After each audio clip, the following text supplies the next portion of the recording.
स्वागत है आपका P3 भारत में। मैं हूं आपके साथ राज हिंदुस्तानी। आज हम पहुंचे आगरा नगर निगम के क्षेत्र में। जानेंगे कि आखिर पिछले 3 दशकों से भारतीय जनता पार्टी का यहां महापौर बनता रहा, नगर की सरकार भाजपा के हाथ में जाती रही तो कितना विकास हुआ है। यहां आगरा की जनता से ही इस बात को जानेंगे और ये भी जानने की कोशिश करेंगे कि आखिर किस तरीके से आगरा के जनता ने भारतीय जनता पार्टी पर ये 3 दशकों में लगातार अपना भरोसा कायम रखा और यहाँ आगरा के लोग क्या सोचते हैं, आपसे जानना चाहेंगे। मैडम, आपके आगरा क्षेत्र में कितना विकास हुआ है? क्योंकि पिछले 3 दशकों को देखें तो भारतीय जनता पार्टी का यहाँ मेयर बनता रहा, तो विकास कितना हुआ है? बहुत हुआ है विकास। आप बताइए कितना विकास हुआ है? तो भारतीय जनता पार्टी के राज्य में काफ़ी विकास हुआ है अभी तक, क्योंकि यहाँ का पार्षद अभी तक सपा पर जा रही थी लगातार 15 सालों से। जी। अभी पूरे जोर शोर से इस बार लग रहे हैं भाजपा के कार्यकर्ता लोग। और सपा के शासन की आपने बात की कि क्या उसमें परिवर्तन हुआ है, तो ये परिवर्तन है सर कि अभी बहन बेटी हमारी घर की कोई भी आधी रात को 10 बजे 12 बजे आराम से बिल्कुल निर्भय होकर के जा सकती है बगैर किसी डर के। नगर सरकार की हम बात कर रहे हैं, नगर निगम क्षेत्र की हम बात करें जी, तो जो विकास के मूल मुद्दे हैं वो कहीं ना कहीं नगर निगम के सदन से होकर निकलते जी। हैं। ऐसी क्या भी समस्या बाकी रह गई है आपके क्षेत्र में जो अभी होना बाकी है, उन्हें पूरा समाधान? सर, एक मेजर समस्या यहाँ पर जल भराव की है। जो बारिश हो ना हो, सीवेज जो ड्रेनेज यहाँ ब्लॉकेज रहती है यहाँ आ गई, और थोड़ा सा आगे जाकर के भी 100-150 मीटर राइट और लेफ्ट दोनों तरफ है ये। और यही हम चाहते हैं कि यहाँ पर ये समस्या जो बनी हुई है ये ख़त्म हो हमेशा के लिए, और जो हमेशा बनी रहती है। और भी लोग हैं, उनसे जानने की कोशिश करेंगे आखिर क्या कुछ समस्याएं हैं आपके क्षेत्र में। ये नगर निगम से संबंधित बात करें जी, रास्ता ख़राब है बस। जी, रास्ता ख़राब है। रास्ता खराब है। लेकिन जैसे बात करें पिछले 3 दशकों में तो यहाँ भाजपा का मेयर बनता रहा, लगातार जनता ने यहाँ भाजपा को सत्ता दी जिससे कि लगे कि नगर का विकास हो रहा है। लेकिन उसमें कहीं आपके जो आगरा के पिछले महापौर थे उन्होंने कोई बदलाव किया? मतलब क्या वही वैसे ही हाल है जी, विकास नाली वाली सही हो गई है, तो रोड सही नहीं हो पाया यहाँ का। रोड सही नहीं होता, पानी भर जाता है। चलिए, और लोग हैं मौजूद, उनसे भी जानते हैं कि आखिर कितना समाधान हुआ है और क्या वो मूलभूत समस्याएं हैं। क्योंकि पिछले 2017 के चुनाव की यदि बात करें तो 2017 में आगरा में नवीन जैन को आगरा की जनता ने महापौर के तौर पे चुना था और कितना समाधान वो अपनी जनता को दे पाए, क्या चुनने के बाद कभी जनता के बीच आए या नहीं आए, इसकी भी पड़ताल कर लेते हैं। ये क्या नाम है बाबूजी आपका? राजेंद्र कुमार। राजेंद्र जी, कैसी दुकान चल रही है आपकी? ठीक है। नगर निगम की सरकार या नगर में जो महापौर या पार्षद चुन के जाते हैं वो नगर की सरकार कहलाती है। इससे कोई फ़र्क पड़ता है आप पे कि चुनाव आया उससे कोई फ़र्क पड़ता है? नहीं, फर्क पड़ता है जी। क्या उम्मीद करते हैं आप चुनाव में? चुनाव में ये उम्मीद है अपना मोहल्ले बस्ती में नाली खरंजा सब सुविधाएं जो है, लाइट वाइट जो है जी ठीक है। हाँ। अच्छा, तो कोई बदलाव देखते हैं पिछले कुछ सालों में? क्या बदलाव हुआ है? बदलाव तो होता रहता है जी। होता कुछ है। काम हुए हैं आपके यहाँ? हाँ, होते हैं। अभी ऐसे कौन से ऐसे काम आपको लगते हैं कि जो अभी होने चाहिए अब जो बाकी रह गए हैं? कुछ जल भराव है और अपने ये खरंजे ये भी खराब है जी। देखिए, उनसे बात करते हैं, क्या कुछ समस्याएं थोड़ा बताइए। समस्या ये है क्षेत्र की कि पहली बात तो आज से 15 साल से कोई विकास नहीं हुआ है मुस्तफा घाटों में। बात 36 में, अब बात 36 लगता है, पहले बात 35 था। और क्षेत्र में कोई विकास का काम नहीं हुआ है। क्षेत्र में हम लोगों का यही है, राकेश कनौजिया से जी से हम यही उम्मीद करना चाहते हैं कि क्षेत्र में आने वाले समय में कि हमारे क्षेत्र में काम होने चाहिए। हमारी गलियाँ खराब पड़ी हुई हैं, नालियाँ भरी पड़ी रहती हैं, कोई देखने वाला नहीं है आगे पीछे। भाजपा की बात हम करें तो सदन यानी आगरा के सदन से लेकर के केंद्र तक में भारतीय जनता पार्टी की सरकार है, लेकिन एक बड़े बदलाव की जो बात की जाती है वो नज़र आता है। उसमें बड़ा बदलाव में ये है कि ठीक है, हम ये चाहते हैं कि इस बार हमारे राकेश कनौजिया को सीट मिले और राकेश कनौजिया जीते, इससे भारी बहुमत से। राकेश कनौजिया यहाँ प्रत्याशी हैं जी। शायद उन्हीं का ये शोर हमको नज़र आ रहा है और राकेश कनौजिया लगातार जनता के बीच जाकर के जनसंपर्क कर रहे हैं और उसी के क्रम में उनसे बात करेंगे। और तमाम प्रत्याशी यहाँ मैदान में हैं, लेकिन क्या आप लोग बात करना चाहेंगे? आपका नाम जानना चाहूँगा। Rakesh Kanaujia, Bharatiya Janata party ward number 36 से मैं प्रत्याशी हूँ। लेकिन लगातार चुनाव प्रचार चल रहा है, आप राकेश कनौजिया हैं, आपने बताया भारतीय जनता पार्टी से आपको यहाँ प्रत्याशी बनाया गया है। राकेश जी, बात करें आगरा नगर निगम की तो कहीं ना कहीं पिछले 3 दशकों से भारतीय जनता पार्टी का यहाँ महापौर बनता रहा है और नगर की सरकार से लेकर केंद्र की सरकार तक जनता ने भाजपा को सत्ता सौंपी है। ऐसे में कितनी राह आसान लगती है आपको? देखिए, जिस तरह की मालूम है कि प्रधानमंत्री नरेंद्र मोदी जी और प्रदेश के मुख्यमंत्री योगी जी लगातार जनता के हित में काम कर रहे हैं। तमाम सारी योजनाएं प्रधानमंत्री नरेंद्र मोदी जी और सीएम योगी जी द्वारा चलाए रखी है, जिसका लाभ सीधा जनता को मिल रहा है। अब तक जनता को इस तरीके का लाभ नहीं मिल पाता था, और इसी बात को लेकर जिस तरीके से तमाम सारे लाभार्थी हैं, हर कोई व्यक्ति, कोई परिवार ऐसा नहीं होगा जिसे किसी न किसी योजना का लाभ नहीं मिला होगा। किसी को राशन मिला होगा, किसी को उज्ज्वला गैस मिली होगी, किसी को बिजली का कनेक्शन मिला होगा। कहीं ना कहीं योजनाओं का लाभ आम जनता तक मिल रहा है। पूर्व में ऐसा नहीं होता था। लोग पूर्व में भी लोग कहते थे कि 1 रुपये चलता है, 25 पैसे पहुँचते हैं, 15 पैसे पहुँचते हैं, लेकिन जब से प्रधानमंत्री नरेंद्र मोदी और सीएम योगी आए, लोगों को सीधा लाभ मिल रहा है। और इसी बात से हम कह सकते हैं, दावा कर सकते हैं कि फिर से आगरा नगर निगम के अंदर कमल खिलने वाला है। भारतीय जनता पार्टी का मेयर नगर निगम में पहुंचेगा और बड़ी संख्या में भारतीय जनता पार्टी के पार्षद भी जीतने वाले हैं। लेकिन एक बड़ी बात आपके क्षेत्र में निकल कर आई, कहीं ना कहीं पिछले 2017 के चुनाव की हम बात करें तो महापौर नवीन जैन को आगरा की जनता ने चुना था, लेकिन जिस समय चुनाव हुआ उनको उस समय तो देखा गया, उसके बाद कम ही ऐसे मौके आए जब महापौर जनता के बीच पहुंचे। तो क्या ये चीज़ भी आपके सामने एक चुनौती के रूप में रहेगी? नहीं, देखिए, मैं आपको बताऊं कि क्षेत्र में जो प्रतिनिधि होना चाहिए वो यदि संबंधित पार्टी का होता है, क्योंकि यहाँ पर दूसरी पार्टी के पार्षद 3 बार से रहे और इसका खामियाजा क्षेत्र की जनता को भुगतना पड़ा। उनके द्वारा प्रयास किया गया। पूर्व में जो पार्षद थी वो महिला थी और इस वजह से वो ज़्यादा अपनी आवाज़ को बुलंद काम नहीं किया। मैं ऐसा नहीं कह रहा, जो पूर्व के पार्षद हैं उन्होंने काम किया, प्रयास किया, लेकिन लगातार आबादी क्षेत्र की बढ़ती चली गई।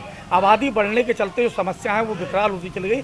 यहाँ की जो सबसे बड़ी जो समस्या है, ज्वलंत समस्या है, जल भराव की समस्या है। जरा सी बारिश में ये क्षेत्र ताल तलैया बन जाता है, सड़कें नाले में तब्दील हो जाती है, नदियाँ बनने, लोगों के वाहन यहाँ पर दम तोड़ना शुरू कर देते हैं। जल भराव की समस्या है, यहाँ पर सीवर लाइन नहीं है, इसके अलावा गंगा जल की भी यहाँ पर लाइन नहीं डाली गई। इसकी कई वजह रही है, क्योंकि जो हमारा जो एरिया है, जो मुस्तफानगर क्षेत्र है, वो रेलवे से जुड़ा हुआ है, इधर आर्मी से जुड़ा हुआ है। तमाम सारी एनओसी की आवश्यकता यहाँ पर पड़ती है और कहीं ना कहीं पूरी तरीके से प्रयास, मैं मानता हूँ पूरी तरीके से प्रयास नहीं हो पाए, कहीं ना कहीं प्रयासों में कमी रही, जिसके चलते यहाँ की जनता को अभी तक गैस लाइन के कनेक्शन तक यहाँ पर नहीं मिल पाया है, सीवर लाइन यहाँ पर नहीं मिल पाई है। चलते चलते बात गंगा जल की यहाँ पर मिलना चाहिए था, वो अभी तक नहीं मिल पाई है। देखिए, मैं अपने दर्शकों को बताना चाहूँगा, क्योंकि आप राकेश कनौजिया जी लगभग 2 दशकों से पत्रकारिता से जुड़े रहे हैं, तो बड़ी बारीकी से आपको इन मुद्दों की जानकारी है और ये शायद समस्याएं कहीं ना कहीं जिला कलेक्ट्रेट या नगर निगम के मुख्य कार्यालय पर पहुंचती हैं या छावनी क्षेत्र में पहुंचती हैं, तभी आप इतनी बारीकी से इन बातों को बता पा रहे हैं कि आखिर लोग किन समस्याओं से जूझते हैं।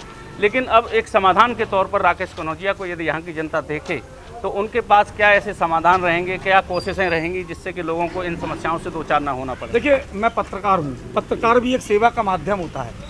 पत्रकारिता के माध्यम से लोगों की सेवा की जाती है और राजनीति भी एक सेवा का माध्यम है। जो लोग राजनीति को पेशा बना लेते हैं वो अलग बात है, लेकिन राजनीति मूलतः सेवा का कार्य है, लोगों की सेवा करने का एक सबसे बड़ा माध्यम है। और ठीक इसी तरीके से पत्रकारिता भी यही कहती है कि आप लोगों की सेवा करें और लोगों को न्याय दिलाने का प्रयास करें। जब पत्रकारिता सेवा का काम मिलेगा, पार्षदी सेवा का काम मिलेगा, जब डबल इंजन का काम करेगा तो निश्चित गाड़ी तेज़ रफ्तार से दौड़ेगी। और इस क्षेत्र में भी यदि तीसरा इंजन लगेगा तो नगर निगम में क्षेत्र की समस्याओं को उठाने के लिए पूरी ताकत के साथ हम जुटेंगे। और मैं क्षेत्र की जनता को विश्वास दिलाता हूँ कि क्षेत्र जो समस्या है उन समस्याओं का समाधान होकर रहेगा। मैं आश्वासन नहीं दे रहा कि प्रयास करूँगा, मैं कह रहा हूँ इन समस्याओं का समाधान होकर रहेगा, हर हाल में होकर रहेगा। हर तरीके से हमारे सांसद जी प्रयास करेंगे, हमारे महापौर हेमलता दिवाकर जी कुशवाहा जी बनने जा रही हैं, वो भी प्रयास करेंगी। और मैं भी क्षेत्र का भरसक प्रयास करूंगा कि क्षेत्र की समस्या, ज्वलंत समस्या है, जल भराव की हो, सीवर की हो या फिर गंगा जल की हो, गैस लाइन की समस्या हो, उन समस्याओं का समाधान हर हाल में होकर रहेगा। और यही वजह है कि जनता का भरपूर आशीर्वाद मुझे मिल रहा है। जहाँ पर आप पूछ के देख लीजिए लोगों से, कहीं ना कहीं लोग मेरे समर्थन में कहते नजर आएंगे। लोगों की जो बात हुई उनकी कहीं ना कहीं समस्या आज भी जो बरकरार है वो मूल रूप से जल भराव की समस्या निकल कर सामने आई। कई सारी ऐसी चीज़ें आई जिन्हें वो अभी भी ये राह देख रहे हैं कि कोई ऐसा माझी आएगा जो हमारी नैया को पार लगाएगा। नहीं, बिल्कुल। देखिए, मैं मीडिया से हूँ तो मैंने इस क्षेत्र की समस्या कई बार दिखाई और छोटा प्रयास हुआ, कई बार समस्या का समाधान भी हुआ, लेकिन जब तक यहाँ पर एक बड़े प्रोजेक्ट के रूप में काम नहीं होगा, यहाँ पर बड़ी सीवर लाइन नहीं डाली जाएगी या फिर बड़ा नाला नहीं बनेगा, अच्छा नाला नहीं बनेगा, तब तक यहाँ की समस्या का समाधान नहीं होगा। आप सड़क कितनी भी ऊँची बना लें, जब तक जल निकासी यहाँ पर नहीं होगी तो सड़क का मतलब नहीं है। यदि जल निकासी व्यवस्था हो जाएगी, टूटी सड़क पर भी आदमी आसानी से चल सकता है। निगम के कर्मचारियों की भी बड़ी समस्याएं सामने आती हैं। राकेश कनौजिया को यदि इस क्षेत्र की जनता एक प्रतिनिधि के तौर पर वहाँ जाने का मौका देती है उस सदन में, तो क्या उन कर्मचारियों की भी आवाज़ आप बनने का काम करेंगे? नहीं, बिल्कुल। देखिए, मुझे मालूम है कि नगर निगम के जो सफाई कर्मचारी होते हैं उनकी तमाम सारी समस्याएं उनके सामने रहती हैं। उन्हें वेतन समय पर नहीं मिल पाता है और भी कई सारी समस्या होती है, ज़्यादा काम करना पड़ता है। और मैं लोगों को विश्वास दिलाता हूँ, हर तरह की आवाज़ मैं सदन नगर निगम के अंदर उठाऊँगा, चाहे वो नगर निगम सफाई कर्मचारियों की समस्या हो या फिर यहाँ की क्षेत्र की समस्या हो। और किसी भी क्षेत्र के संग भेदभाव नहीं होगा कि यहाँ पर सफाई कर्मचारी काम कर रहा है, उस इलाके में सफाई कर्मचारी काम नहीं कर रहा है, ऐसा यहाँ पर देखने को मिलता रहा है। लेकिन इस बार ऐसा नहीं होगा। मैं जितने भी पूर्व पार्षद रहे यहाँ पर, उन सभी का सहयोग लेकर और क्षेत्र की जनता का सहयोग लेकर, अपने पार्टी के कार्यकर्ताओं का सहयोग लेकर और जो वरिष्ठ लोग हैं उन सभी का सहयोग लेकर इस क्षेत्र की समस्या का समाधान कर रहूँगा। राजनीति में अब टक्कर का अपना एक आधार होता है, तो आप किससे अपनी टक्कर? देखिए, हमारी टक्कर किसी से नहीं है। जनता ने फैसला कर लिया है, जनता ने मन बना लिया, जनता ने ठान लिया है कि इस बार नगर निगम के अंदर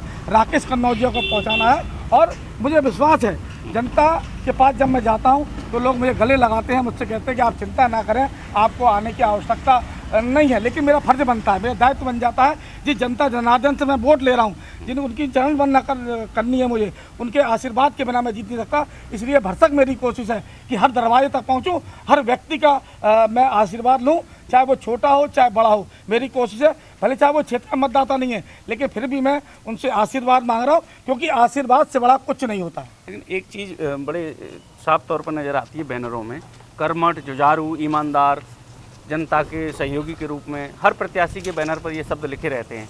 तो जो जनता इस तरीके से प्रत्याशियों को जांचने की कोशिश करती है कि वो उनके पैरामीटर पर खरे उतरेंगे या नहीं, लेकिन क्या जनता का ये दायित्व नहीं बनता है कि वो भी बड़ी ईमानदारी के साथ अपने प्रत्याशी का चयन करे? आपको क्या? नहीं, बिल्कुल। देखिए, आप ये बात बिल्कुल सही कह रहे हैं, क्योंकि अक्सर आप बैनर में देखते हैं संघर्षशील, शिक्षित, कर्मठ, योग्य, जुझारू, ये शब्द आपको बैनर, लेकिन मेरे एक भी आप होर्डिंग पे आप नहीं देख सकेंगे कि संघर्षशील, शिक्षित। मैं पत्रकार हूँ, शिक्षित होऊंगा। शायद वास्तविकता को इस शब्द की जरूरत ना बिल्कुल, हो। वास्तविकता आपके समर्थकों से भी बात कर लेते हैं जो आपके साथ लगातार कैंपेन में हैं। आपका नाम जानना चाहेंगे? मैं विजय गौड़। और साहब, क्या लगता है, कितने आश्वस्त मानते हैं आप इस क्षेत्र में जनता से आप लगातार रूबरू हो रहे हैं? राकेश कनौजिया एक पत्रकार के तौर पर यहाँ समाज की सेवा करते रहे। देखिए, राकेश कनौजिया जी का एक चेहरा जो है जाना पहचाना क्षेत्र के लिए है, और सभी को इस बार उम्मीद है कि जो क्षेत्र की जो समस्याएं हैं, इस क्षेत्र में 15 साल से भारतीय जनता पार्टी का यहाँ पर पार्षद नहीं रहा है, तो सभी लोगों को इस बार उम्मीद है कि राकेश कनौजिया जी जो क्षेत्र विकास के कार्यों में पिछड़ा है उसको पूरा करेंगे। साथ ही मोदी और योगी जी के द्वारा जो योजनाएं चलाई जा रही हैं, जैसा कि अभी राकेश जी ने बताया कि हर घर में कोई ना कोई लाभार्थी किसी न किसी योजना में है। और आपको क्या लगता है? हमें इस समय वार्ड 36 में जनता को पूरा सहयोग मिल रहा है, भरपूर आशीर्वाद मिल रहा है, क्योंकि यहाँ पर पिछले 15 साल से हम लोग नहीं थे, अन्य दलों के पार्षद हुआ करते थे, इसलिए क्षेत्र में बहुत सारे काम है जो नहीं। लेकिन नगर की सरकार तो भाजपा की थी, महापौर तो भाजपा के थे, जनता में यहाँ हमारी बात हुई, उन्होंने कहा कि महापौर चुनने के बाद जनता के बीच नहीं आए। नहीं, दरअसल क्या होता है कि पार्षद एक कड़ी होता है क्षेत्र की, संबंधित क्षेत्र से पार्षद हमारा नहीं था, तो वो वहाँ पर हमारी बात, क्षेत्रीय जनता की बात वहाँ तक नहीं रख पाए जो तरीके से रखनी चाहिए थी। इस वजह ये भी कारण एक रहा है इसमें। नहीं तो आज हम जैसे राकेश कनौजिया जी भारतीय जनता पार्टी की तरफ से चुनाव लड़ रहे हैं, इन्हें यहाँ की जनता जिता के भेज रही है, तो अब ये ट्रिपल इंजन हो जाता है, क्योंकि एक तो पत्रकार है, दूसरा ये शिक्षित है और हर तरह से संघर्षशील, जुझारू, ये तो जनता बताएगी उनका किए हुए कार्य। इन्होंने कार्य तो पिछले कई वर्षों से जनता के लिए करते चले आए हैं क्षेत्र में, ऐसा नहीं है कि ये अभी दिखा रहे हैं, बहुत काम किए क्षेत्र में। ऐसी क्या समस्याएं आपको लगती हैं जिनका समाधान होना अभी बाकी है? भारतीय जनता पार्टी ने हमारे वार्ड में राकेश कनौजिया को क्षेत्र में उतारा है पार्षद के लिए, और क्षेत्र की समस्या हमारी पानी जल भराव की समस्या सबसे महत्वपूर्ण समस्या है, जो कि पिछले 20 सालों से अभी तक नहीं हो पाई है। और हमारे यहाँ का बीजेपी के पार्षद हर बार चुनाव नहीं हार जाते हैं, हम लोग नहीं जीत पाते हैं, लेकिन इस बार भारतीय जनता पार्टी ने राकेश कनौजिया को हमारे क्षेत्र में पार्षद के रूप में उतारा है, और जनता के बीच में हम लोग जा रहे हैं। वहाँ पर हर जनता के बीच में हर आदमी का सहयोग मिल रहा है, महिलाओं को सहयोग मिल रहा है, बच्चों को सहयोग मिल रहा है। और इस बार हमारा जो 15 साल का बनवास है, 15 साल से हमारी सीट हमारे हाथ में नहीं है भाजपा के, लेकिन इस बार हम इस रिकॉर्ड को तोड़ने जा रहे हैं, और भारतीय जनता पार्टी से हमारे राकेश कनौजिया को इस पार्षद के रूप में और हम लोग नगर निगम में भेजेंगे। ये हमारे लिए क्षेत्र के लिए बहुत गौरव की बात है। और कुछ युवा साथी हैं, उनसे बात कर लेते हैं। आप बताना चाहेंगे क्या स्थिति है यहाँ? वार्ड नंबर 36 से प्रत्याशी राकेश कनौजिया पत्रकार को पार्टी ने टिकट दिया है और हमें पूर्ण विश्वास है और जन जन से बराबर सहयोग मिल रहा है। बच्चे हैं, महिलाएं हैं, बड़े खुश हैं और बहुत अच्छी लहर है और इस बार हम बहुत ही अच्छे आंकड़े से जीतेंगे और जो यहाँ की समस्याएं हैं उनका भी निदान होगा, ये विश्वास है हम लोगों को सभी को। एनओसीज की बात उन्होंने बताई, क्या किस तरह की एनओसीज की जरूरत पड़ती है, क्या समस्याएं आती हैं? समस्या यही आती है कि वहाँ तक आवाज़ नहीं पहुँच पाती है। तो आपको लगता है कि राकेश कनौजिया जी हैं, उनकी बुलंद आवाज़ है और वो पत्रकार भी हैं, तो हमें दो ताकत मिल जाएंगी। हमारे सभी से सब बस यही सहयोग है कि किसी तरीके से राकेश कनौजिया जी को यहाँ से चुनाव जिताएं और अपने क्षेत्र का भरपूर निर्माण कराएं। तो देखिए, इस लगातार हम आगरा नगर निगम के अलग अलग इलाकों से आपको ये बताने की कोशिश कर रहे हैं कि आगरा में आखिर किस प्रकार की समस्याओं से आगरा जूझ रहा है। हालांकि पिछले 3 दशकों से भारतीय जनता पार्टी सदन में अपनी सत्ता को कायम रखे हुए है, बादशाह कायम रखे हुए है, लेकिन अब इस वार्ड की हम बात करें तो कहीं ना कहीं पिछले 3 बार से यहाँ भारतीय जनता पार्टी का परचम नहीं फहरा है। इसे फहराने के लिए राकेश कनौजिया लगातार जनता के बीच बने हुए हैं। ये फैसला जनता को करना है। 4 मई को यहाँ मतदान होगा तो 13 मई को यहाँ परिणाम सामने आएंगे। अब राजनीति का ऊँट किस करवट बैठेगा ये तो आने वाला वक्त ही बताएगा। P3 भारत के लिए राज हिंदुस्तानी।